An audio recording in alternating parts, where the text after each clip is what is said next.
तो hello dear students and friends, आज की इस वीडियो में बात करने वाले हैं railway ECR RRC Patna various apprentice recruitment 2023 के बारे में। तो आपको बताएंगे कि इस पर्टिकुलर रिक्रूटमेंट के रिगार्डिंग यानी ईस्टर्न सेंट्रल रेलवे के रिगार्डिंग आपके नए वैकेंसी को जारी किया गया है, जो कि अप्रेंटिस के रिगार्डिंग रिक्रूटमेंट है। इसमें आपका एज लिमिट, एजुकेशन क्वालिफिकेशन क्या रहने वाले हैं, सैलरी कितनी मिलेगी, अप्रेंटिस के फायदे क्या होंगे, काम क्या करना पड़ेगा, सिलेक्शन कैसे होगा, सभी तमाम जानकारी यहाँ पे देंगे आपको। मेरिट बेस्ड आपका यहाँ पे सिलेक्शन होगा, बिल्कुल यहाँ पे कोई भी एग्जामिनेशन देने की जरूरत नहीं होगी और सभी तमाम जानकारी देंगे। तो वीडियोस को कंप्लीट दिखेगा। इसके बाद यदि कोई डाउट हो तो हमसे कमेंट बॉक्स में लिखकर पूछ सकते हैं। और स्टूडेंट्स, आप सभी से अपील रहेगा कि वीडियो अगर इन्फॉर्मेटिव लगे, अच्छा लगे तो वीडियोस को लाइक एंड सब्सक्राइब जरूर कीजिएगा, दोस्तों में भी शेयर कीजिएगा। तो चलिए बढ़ते हैं वीडियोस के ऑफिशियल नोटिफिकेशन की ओर और वहाँ पर जाकर कंप्लीट इन्फॉर्मेशन को देते हैं। तो चलिए फ्रेंड्स, आप सभी लोग देख होंगे, ये आपका ऑफिशियल नोटिफिकेशन है जो कि जारी किया गया है ईस्टर्न सेंट्रल रेलवे के द्वारा। यहाँ पे आपके जो ऑनलाइन एप्लीकेशन होंगे वो 10/11/2023 से लेकर आपका 9/12/2023 तक फॉर्म को भरा जाएगा। और इसके बीच में यदि आप फॉर्म भर लेते हैं तो आपको यहाँ पे 100 रुपीज़ का फीस देना पड़ेगा। आपको यहाँ पे बता दें 100 रुपये का फीस आपको यहाँ पे फॉर्म भरने का लगने वाला है। और यहाँ पे किस किस प्रकार के ट्रेड हैं उसे देखिएगा और किस किस डिवीजन में वो भी देख सकते हैं। जैसे कि दानापुर डिवीजन में विभिन्न प्रकार के ट्रेड है जो कि आप यहाँ से पढ़ सकते हैं और उसके रिगार्डिंग की टोटल वैकेंसी है कैटेगरी वाइज, वो भी यहाँ से देख सकते हैं। फिर नेक्स्ट है धनबाद डिवीजन में, फिर नेक्स्ट है पीटी दीनदयाल उपाध्याय डिवीजन में, नेक्स्ट फिर सोनपुर डिवीजन में है, फिर समस्तीपुर डिवीजन में है, फिर प्लांट डिपोट और पीटी दीनदयाल उपाध्याय वाला डिवीजन में है, कैरियर्स रिपेयर वर्कशॉप में है, फिर मैकेनिकल वर्कशॉप में है। सभी के रिगार्डिंग जो किस किस ट्रेड में अप्रेंटिस है और कितने वैकेंसी के रिगार्डिंग अप्रेंटिस है वो यहाँ से आप चेक कर सकते हैं।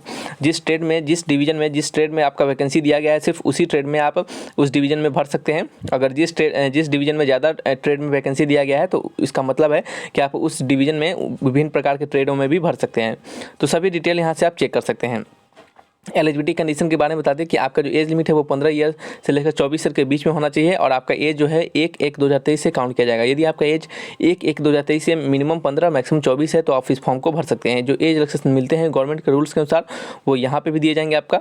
यहाँ पे एजुकेशन क्वालिफिकेशन में सिंपली आपका जो मांगा गया है वो मांगा गया है क्लास 10th पास होना चाहिए और साथ ही साथ ITI या फिर NCVT का सर्टिफिकेट होना चाहिए। यदि आपके पास क्लास 10th के साथ साथ ITI का सर्टिफिकेट है तो आप फॉर्म को भर सकते हैं, या फिर NCVT का सर्टिफिकेट है तभी आप फॉर्म को भर सकते हैं।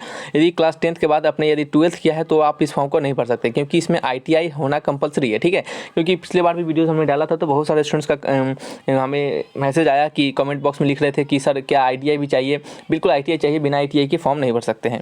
स्टूडेंट्स, बात करते हैं यहाँ पे फ़ी के बारे में। हमने बता दिया कि फ़ी आपको कितना देना पड़ेगा। अब यहाँ पे जो बात हो जाती है यहाँ पे कि आपका सिलेक्शन प्रोसेस कैसे होगा, मोड ऑफ सिलेक्शन क्या होने वाला है उसको समझिएगा। मोड ऑफ सिलेक्शन में स्टूडेंट्स आपके क्या होंगे, मेरिट बेस्ड सिलेक्शन होंगे। मेरिट कैसे तैयार किया जाएगा उसे समझिएगा। आपके 10th और आपके ITI दोनों के मार्क्स का एवरेज निकाला जाएगा और उसको 2 से डिवाइड किया जाएगा और वही आपका क्या होगा, मेरिट बनाया जाएगा उसी के आधार पे। यानी दोनों का इक्वल वेटेज दिया जाएगा। जैसे कि मान लेते हैं आपको 10th में 80 नंबर आया है, 80% मतलब, और ITI में भी 80% आया है, उसको 2 से भाग कर देंगे दोनों को जोड़ के, तो कितना हो जाएगा आपका, ये भी आपका 80% हो जाएगा। यानी ओवरऑल जो एग्रीगेट बनेगा वो आपका 80% होगा और इसी के बेसिस पे आपका सिलेक्शन होगा। यदि आपसे कोई भी ऐसा स्टूडेंट होगा जो आपका इन स्टूडेंट्स का 85% होगा तो आपसे पहले उनका सिलेक्शन किया जाएगा, और कोई ऐसे स्टूडेंट्स होंगे जिनका 75% होगा तो आपके बाद उनका सिलेक्शन होगा। यानी कहने का मतलब है कि जिनका ज़्यादा परसेंटेज होगा उसी के आधार पर सिलेक्शन होगा। ये आपका मोड ऑफ सिलेक्शन का यहाँ पे क्राइटेरिया रखा गया है। अब समझिएगा थोड़ा सा यहाँ पे कि और भी कुछ चीज़ें हैं। जैसे कि स्टूडेंट्स देख सकते हैं यहाँ पे ट्रेनिंग एंड स्टाइपेंड के रिगार्डिंग बहुत ज़्यादा डिटेल नहीं दिया गया है, लेकिन यहाँ पे सिंपली कहा गया है कि जो आपका स्टाइपेंड मिलेगा वो अप्रेंटिस एक्ट 1961 के अनुसार ही आपको यहाँ पे क्या मिलेगा, आपके अप्रेंटिस के स्टाइपेंड मिलेंगे। स्टाइपेंड में आपका कोई यहाँ पे हॉस्टल का फैसिलिटी या फिर एकोमोडेशन नहीं दिए जाएंगे और इसके बाद आपका कोई जॉब का भी गारंटी नहीं रहेगा कि आपको जॉब परमानेंट मिलेगा। ये अप्रेंटिस का भर्ती है जिसमें कि आपका जो आप कह सकते हैं कि अप्रेंटिस के रिगार्डिंग जो स्टाइपेंड मिलेगा वो लगभग 7,000 से लेकर 9,000 के बीच में रहेगा, ठीक है। यानी 7K से लेकर 9K के बीच में आपका यहाँ पे अप्रेंटिस का कह सकते हैं कि स्टाइपेंड रहने वाला है। बात करते हैं यहाँ पे कि अप्रेंटिस के रिगार्डिंग आपके फ़ायदा क्या होगा। तो अप्रेंटिस के रिगार्डिंग फ़ायदा यही है स्टूडेंट्स कि आपका जब भी रेलवे में अगर आप कोई भी भर्ती आता है, रेलवे का ग्रुप डी का भर्ती आता है, तो वहाँ पे आपको और सभी स्टूडेंट्स के अनुसार अपेक्षा में आपको प्रेफरेंस दिया जाएगा। आपके ज़्यादा होने के चांसेस रहेंगे, कुछ मार्क्स आपके वहाँ पे जुड़ जाएंगे। और यहाँ पे एक और फ़ायदा होता है कि जैसे मान लेते हैं बहुत सारे ऐसे इंस्टीट्यूशन होते हैं जो कि पर्टिकुलर ट्रेड में वैकेंसी निकालते हैं ITI के रिगार्डिंग, तो वहाँ पे क्या करते हैं वो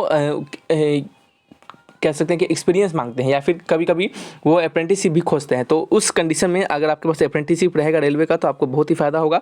और साथ ही साथ अगर कहीं पे आपका एक्सपीरियंस भी मांगा जाता है तो ये आपका अप्रेंटिसशिप उसमें काउंट हो जाता है, ठीक है।